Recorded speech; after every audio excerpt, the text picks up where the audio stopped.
wanted to disqualify the candidates who are found distributing cash during the elections, liquor, or any inducement material.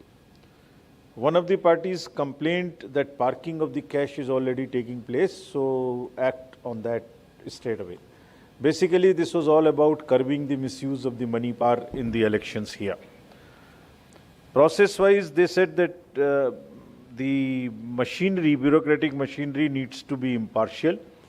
They need to provide a level playing field so that every candidate is treated equally. There was a perception amongst the political parties, some of them, that the FSTs and SSTs which are used, they themselves had sometimes become the informers for those who are where the raids are taking place. They demanded that permissions to the rallies and entitlements which the political parties have should be given on an equal footing.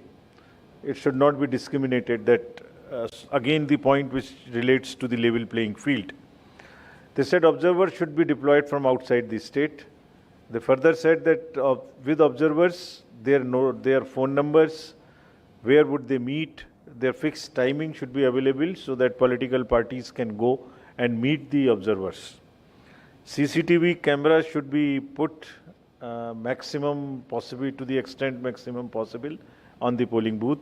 CAPF should be deployed in most of the sensitive and those kind of booths. On the parties, many parties demanded that elections should be in one phase. They also wanted strong action against the impersonation cases which people try.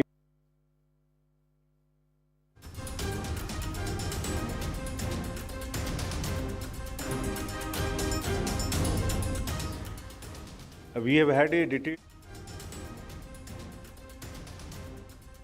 of those officials who have stayed for more than 3 years is done in letter and not in spirit. So therefore, look at it. So friends, before I'll answer all of these questions which they have raised during my presentation at wherever it is relevant or in the end. But before I start, let me tell you that Commission is extremely determined, and all the collectors, all the enforcement agencies have been very, very strictly told about this, that we want an inducement-free election, free, fair and transparent. And inducement-free, we mean the misuse of money in the elections would not be tolerated. Commission has absolutely zero tolerance towards the misuse of money, distribution of money or distribution of freebies in any form, inducement in any form. I'll answer these specific questions raised by the political parties. To give you a brief snapshot of the parliamentary constituencies, there are total in 39 in the state. Kerala and Karnataka we also reviewed here. Their COs and SPNOs came.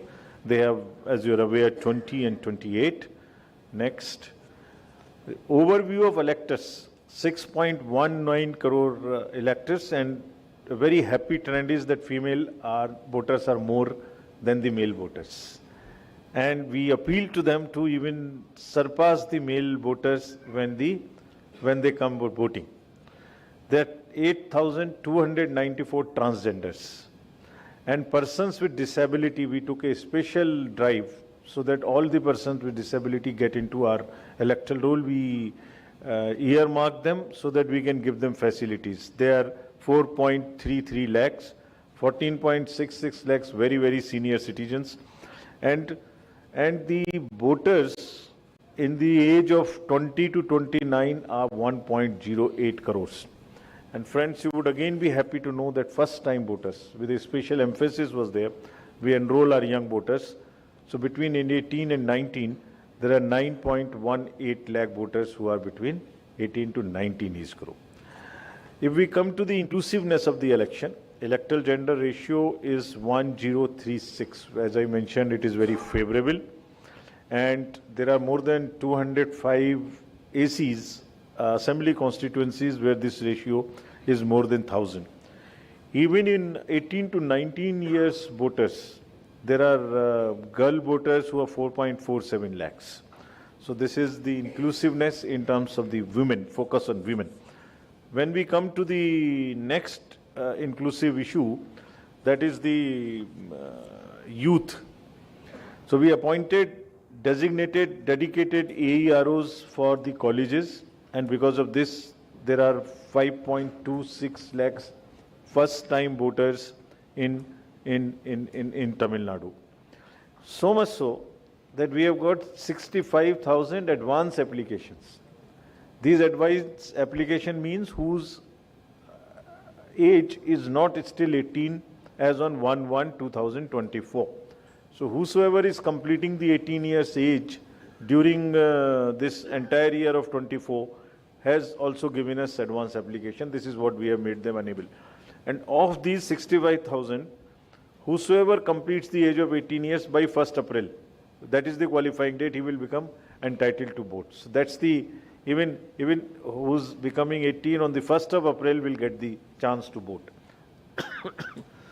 We also took a special drive. This is how we are improving our electoral rolls. The persons with the particularly vulnerable tribal groups, there are 6 and 18 plus population, we have enrolled 1,62,000 eligible. Out of them, we have enrolled 1,60,000, is almost 99% enrollment of persons with tribal, particularly vulnerable tribal groups. This is the inclusive form of the electoral roll. When we come to the polling stations, now after a year, I'll tell you about polling stations. There are total 68,144 polling stations in the state of Tamil Nadu. We have mandated the webcasting of 50%, but CEO Tamil Nadu has going to 66%. He may go even higher. That is his internal decision here. We will have some booths managed by PWD employees, some by women and some by youth. This is to empower them as such by managing the booths, and it's a demonstration of their capabilities and empowerment. All the polling stations would have assured minimum facilities in terms of drinking water, electricity, toilet, or ramps, wheelchairs. All that would be available on the polling stations. When we come to the elderly and the PWD voters, we are giving them the facility to vote from the comfort of their home.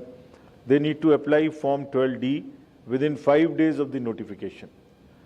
Our experience is that many senior citizens want to come to the polling station themselves rather than doing it, but for any matter, for any eventuality, if they want to do it from their home, they are authorized, they are enabled to vote it from their home.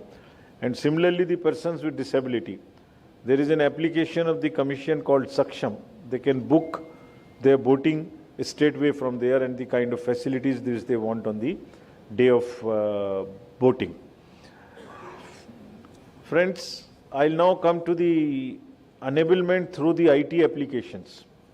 And this is one particular slide which I like to draw your attention and request you to please popularize this. This is everybody's duty to curb the menace of money power. This is the application called C Vigil. Means the citizens be vigilant. On this application, if there is any information which a voter has, that money is being distributed, or some freebies are being distributed, or something wrong is happening, campaigning is taking place in wrong way, somebody is treating somebody with wine or whiskey or this kind of thing, liquor, they can just type it and text it, or they can take a photo and send it on this application. They need not write there where from it is coming. The application will capture the longitude and latitude of the location, and there would be a FST or an SST 5-10 kilometers around it. It will automatically reach that particular FST, and within 100 minutes, our team will reach and decide whether the complaint is right, then they will take action. If complaint, by the way, is partially right, then also they will take action. But action is guaranteed. Team will reach and decide whether the complaint is right, then they will take action. If a complaint by the way is partially right, then also they will take action. But action is guaranteed within 100 minutes time. That means please popularize this and help us in curbing the menace of money power during the elections. These are the two further important applications. If a voter wants to know where his location is, where his booth is, what is his voter card number, who is the BLO, he wants to download the e-epic if his mobile is seated in the electoral roll. All this can be done. And as the political parties ask us, so this is one answer I am giving here, whosoever will apply for a ground or for any other thing first will get it first. So if party A has applied for the ground before the party B, it is only party A which will get through application through this portal, and this will have a time stamp and everything. Another very important initiative which people must use is know your candidate. Every candidate who has a criminal background is supposed to publish it 3 times in newspapers prominently, and also on the television, social media. So this is the right of the voter to know about his candidate or her candidate. So the informed voter. You can even know the assets, liabilities, affidavits, everything about your candidate. You can also look at his photo. So everything about the voter, about the candidate which you want to know. So this is our enablement to the voters, so that please know about your candidate and then choose. So informed choices. Friends, further, if I tell you as to what we, after this, ensure that the elections are inducement free. 145 checkposts would be functional to keep a very strict vigil on interstate borders.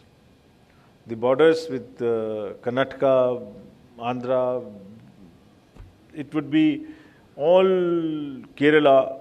We watched that no liquor or anything comes from those places.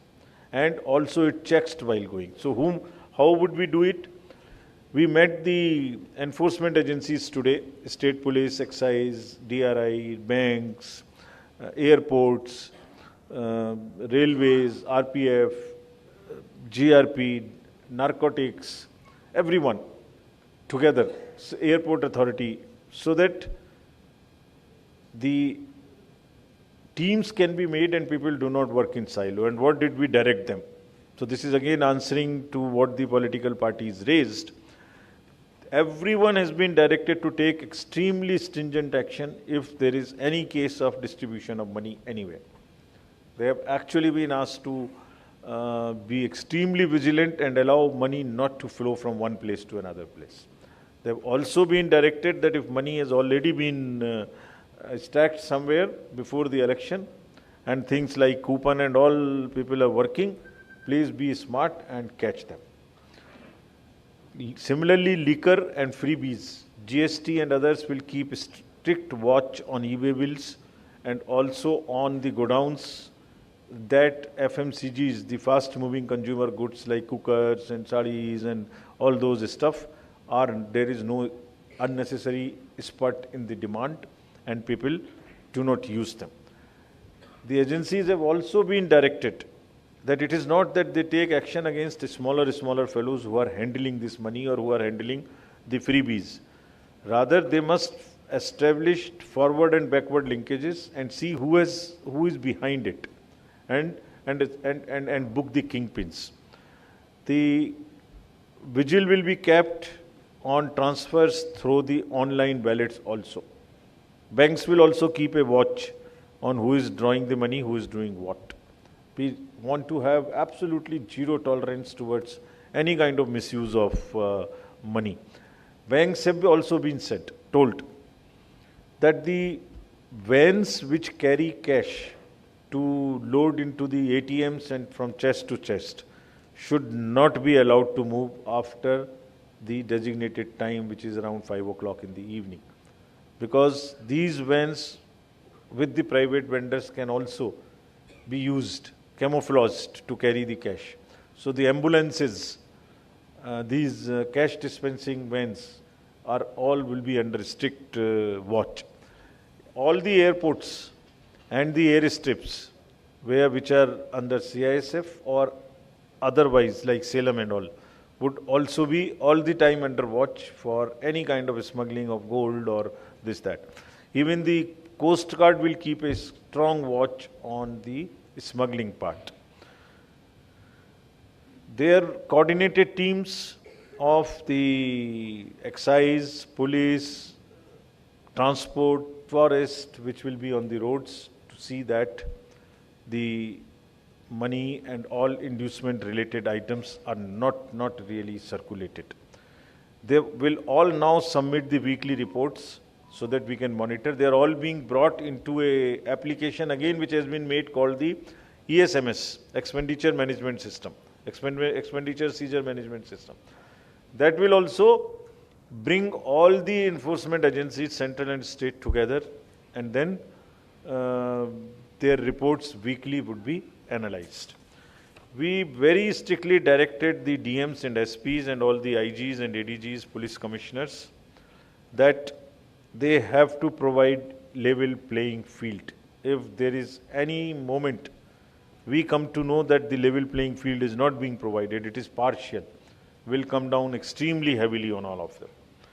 In democracy, officials have to be absolutely impartial. There is no scope of any partiality on any front, and we'll be keep extra vigil on this particular point. Transfer policy I have mentioned to you already. They would also be akin to a single window system where most of the political parties can apply for the permissions they require at the DC level, district level, because the parliamentary constituencies sometimes across the districts also, parliamentary constituencies in 2 districts, 3 districts. So that would also happen. Voter information slips will reach the voters around a week before, between 5 days to 7 days before the election, so that voters are well informed in time that this is your slip, this is your booth, and they are facilitated in going to the polling stations. Friends, other than this, all the district magistrates, all the SPs, senior officers have all been told to be extremely particular in curbing the menace of money power in state of Tamil Nadu. With this, I would like to end my address and say that we again request all the voters to come in large numbers and request the media. Media is actually our eyes and ears on the ground. There is all the procedures which we follow in commission. Machines, counting centers, trainings, everywhere media is allowed. It is a part of the disclosures that we are watched regularly. So while you are our eyes and ears, we request you to spread the C-Vigil and KYC kind of applications amongst voters, and keep requesting them along with yourself to come and vote in large numbers. Thank you very much. Roman Andri, sir. Floor is open for questions. Just be seated. I'll ask the mic to come to you. First the second row, then the next row, then we'll come to these two. So you start there. Yeah.